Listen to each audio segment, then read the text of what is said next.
जय हिंद दोस्तों, आज के इस क्लास में हम लोग बात करेंगे class 10th mathematics NCERT chapter 7 coordinate ज्यामिति निर्देशांक ज्यामिति।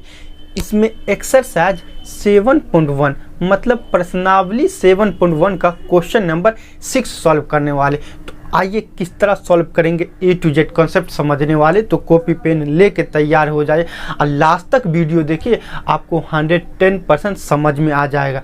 नहीं समझ में आने का कोई सवाल ही नहीं।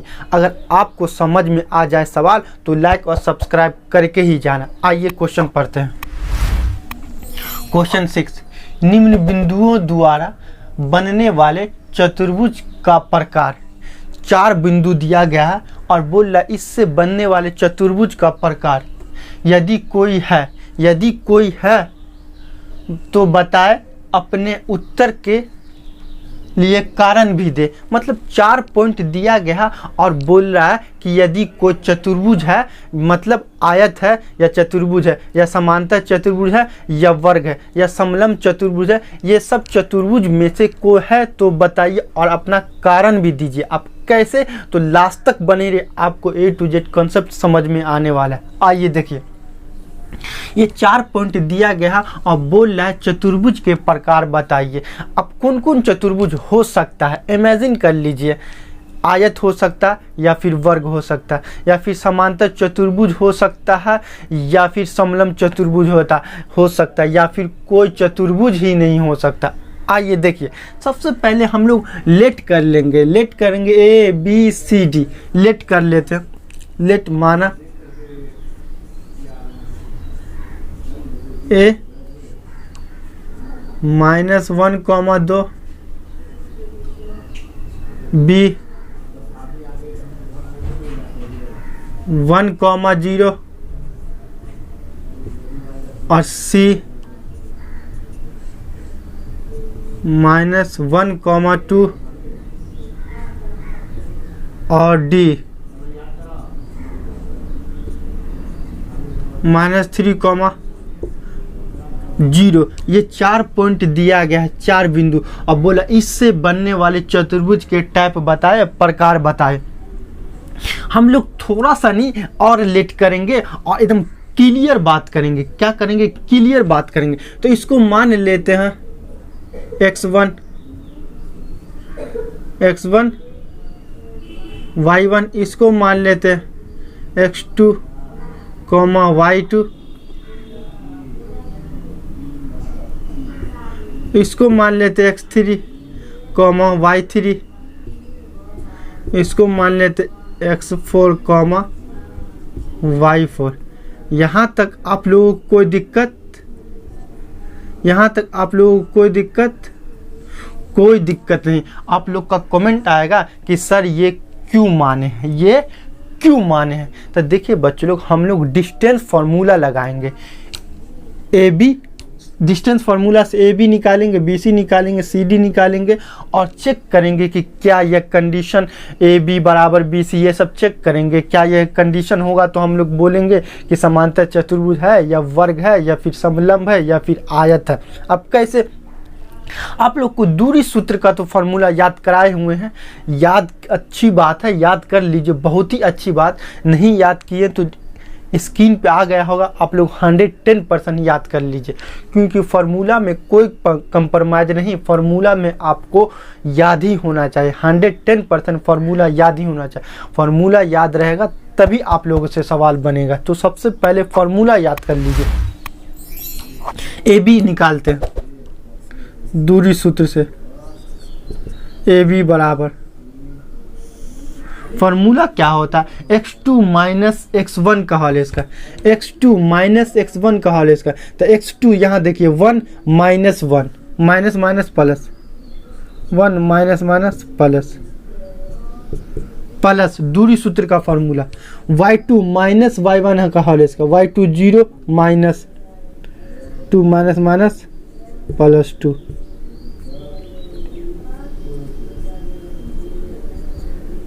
अब यहाँ देखिए 1 1 2, 2 का स्क्वायर क्या हो जाएगा 4। अब प्लस 0 का तो कोई वैल्यू नहीं, तो फिर 2 का स्क्वायर 4। √8। ए बी का मान कितना निकल गया? √8। सेम इसी तरह बी सी का मान निकालेंगे।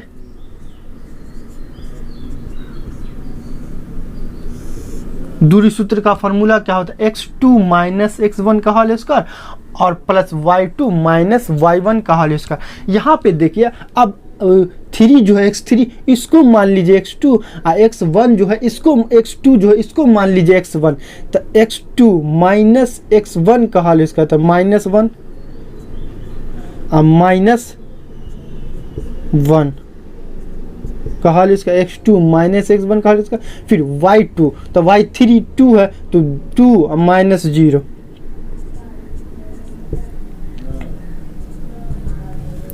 वन माइनस वन तो -2 और -2 का जब स्क्वायर करेंगे 2 दूना 4, प्लस का स्क्वायर और माइनस का स्क्वायर सेम होता है तो -2 का स्क्वायर भी 4 होगा और 2 का स्क्वायर भी 4 ही होगा। माइनस माइनस प्लस हो जाता है इसीलिए -2 का स्क्वायर 4 और +2 का भी स्क्वायर 4 होता है। तो यहाँ 4 और यहाँ 4 √4 प्लस √4 √8। कोई दिक्कत? कोई दिक्कत नहीं। सेम इसी तरह बच्चे लोग CD निकालेंगे।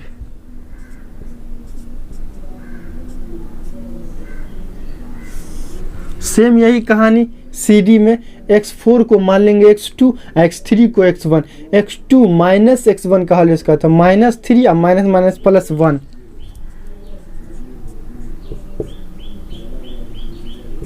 प्लस y2 माइनस y1 का होल स्क्वायर था 0 -2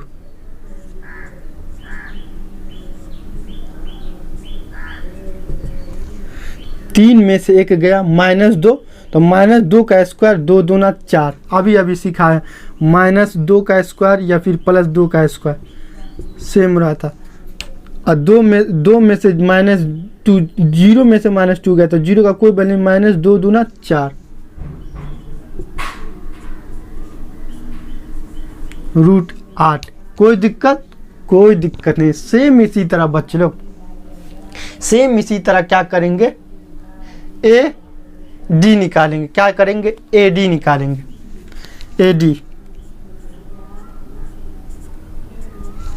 AD निकालिए A और D √अंडर। अब इसको मान लीजिए x2 और इसको x1 तो है ये तो D -3 माइनस माइनस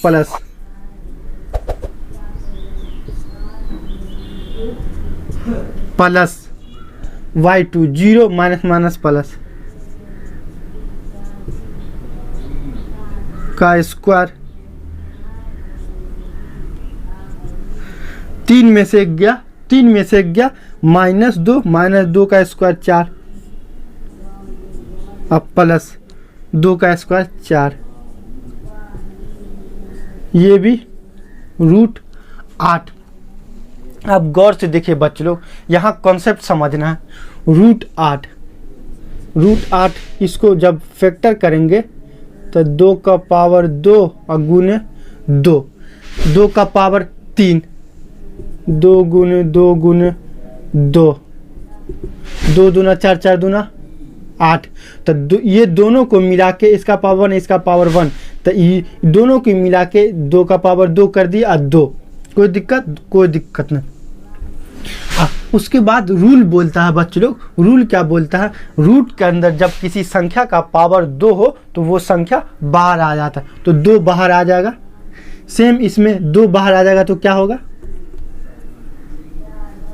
2√2। सेम इसी में 2 बाहर आया 2√2। सेम इसी में 2√2 और सेम इसी में 2√2। अब क्या करेंगे बच्चे लोग? कॉन्सेप्ट समझिए। देखिए कॉन्सेप्ट अगर आप समझ जाते हैं तो आपके लिए सवाल आसान हो जाता है, सवाल बच्चे का खेल हो जाता है। अब AB BC CD AD निकलेगा। अब विकर्ण निकालेंगे, डायगोनल निकालेंगे। AC बराबर फिर ए सी निकाल लेना, तो इसको ए सी, तो x2 माइनस x1 का हल इसका था माइनस, अब माइनस माइनस प्लस, माइनस अब माइनस माइनस प्लस का स्क्वायर, फिर 2 अब माइनस माइनस प्लस,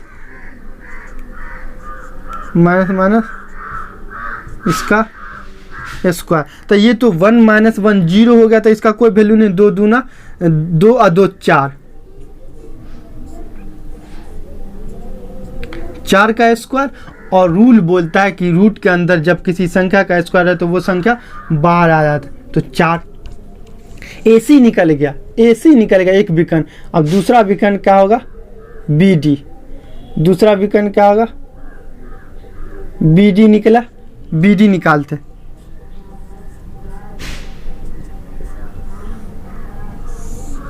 सेम उसी तरह B और D, तो इसको मानेंगे 1, इसको मानेंगे 2, तो x2 माइनस x1 का हल इसका, तो -3 और -1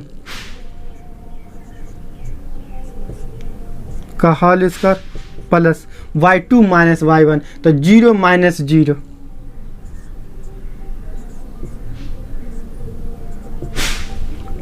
तीन एक 4 माइनस 4 का स्क्वायर, 0 माइनस 0, 0 का तो कोई वैल्यू नहीं, माइनस 4 का स्क्वायर।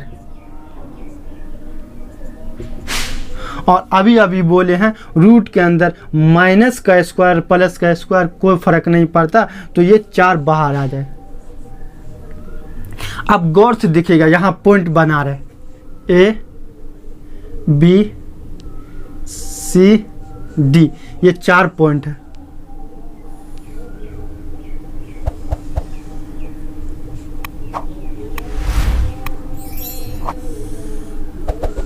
ये 4 पॉइंट है, और ये 4 पॉइंट है, चारों पॉइंट क्या है, बराबर है, 2√2 2√2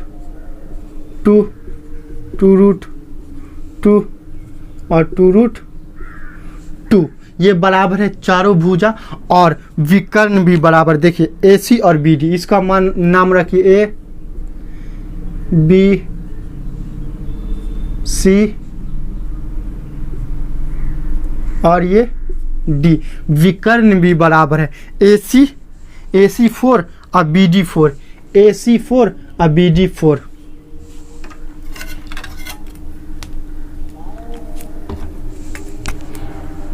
विकर्ण भी एक दूसरे के बराबर है।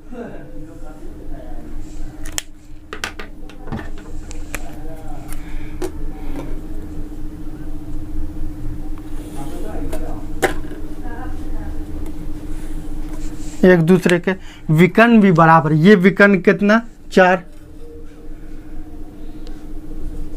और ये विकर्ण कितना 4, दोनों 4 सेम है। इसका मतलब क्या हुआ बच्चे लोग, वैसा चतुर्भुज जिसमें चारों भुजा बराबर हो और 2 विकर्ण होता है, ये इसको बीच वाले दोनों, इसको मिलाने से जो बनता है उसे विकर्ण बोलते हैं, डायगोनल। और दोनों विकर्ण डायगोनल बराबर हो तो उसे क्या बोलेंगे, चूंकि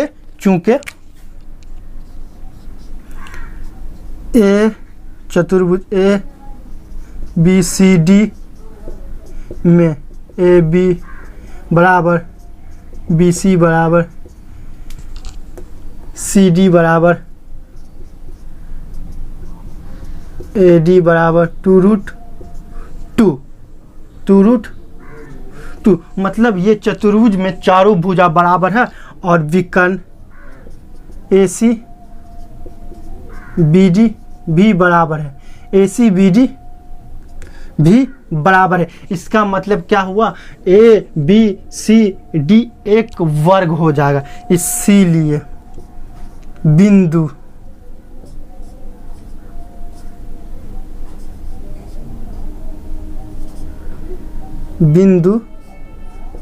A B C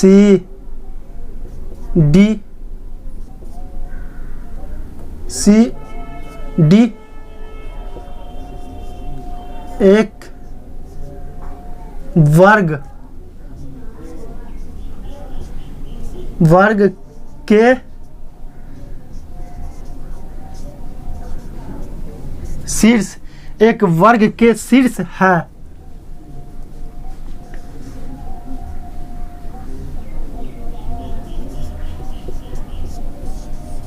यही आप लोग का क्या हो गया, आंसर हो गया। क्वेश्चन बोल रहा था कि निम्न बिंदुओं द्वारा बनने वाले चतुर्भुज के प्रकार, चतुर्भुज के प्रकार। तो ये क्या है, कौन सा चतुर्भुज है, एक वर्ग है, वर्ग चतुर्भुज है। ये क्या है, चारों भुजा बराबर है और दोनों विकर्ण बराबर है, तो ये कंडीशन फॉलो होता है वर्ग में। तो ये जो बिंदु है, ये चारों बिंदु एक वर्ग का शीर्ष है, मतलब ये वर्ग है। इस तरह हम लोग आगे भी क्वेश्चन सॉल्व करेंगे। दोस्तों यह वीडियो कैसा लगा कमेंट में हमें बताइए। अगर आप लोग मेरे चैनल पे नए हैं तो प्लीज़ सब्सक्राइब करके बेल आइकन घंटी दबा दें, ताकि हमारी नई वीडियो का नोटिफिकेशन सबसे पहले आप तक पहुंच सके। जय हिंद, वंदे मातरम।